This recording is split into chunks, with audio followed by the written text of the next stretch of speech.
चला मग संध्याकाळच्या नाश्त्याची सोय करूया। इथे मी चिकन कटलेट बनवणार आहे आज। त्यासाठी चिकन, एक बटाटा आणि एक कांदा मिक्सरला छान फिरवून घ्यायचा आहे। एक बारीक पेस्ट करून घ्यायची आहे आपल्याला। जसं ही चिकनची पेस्ट झाल्यावर त्यामध्ये मी थोडंसं मीठ टाकलं आहे। मिठासोबतच मी चिकन 65 मसाला, थोडीशी हळद टाकली आहे। हिरव्या मिरच्या घेतल्यात 2-3, त्याच्या बिया काढून घेतल्यात। एक अंडा फोडून घेतला आहे मी।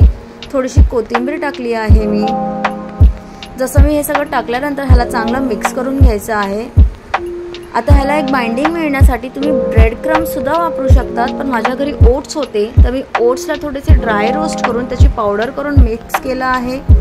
हे चांगलं मिक्स झाल्यानंतर अर्धा चमचा लिंबाचा रस टाकणार आहे मी ह्यामध्ये।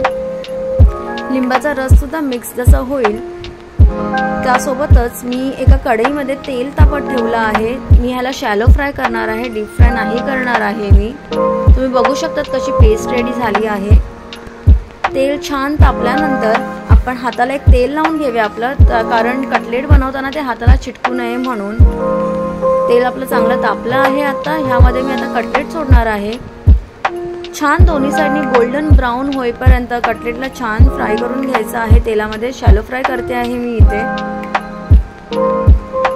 अशा पद्धतीतच मी सगळे चिकनचे कटलेट रेडी करून घेणार आहे। गोल्डन ब्राउन कलर करून घेणार आहे। तुम्ही पाहू शकतात कटलेटचा कलर। दुसऱ्या साइडला मी पॅन मध्ये बटर गरम करून त्यामध्ये पाव थोडेसे खरपूस भाजून घेणार आहे दोन्ही साइडनी।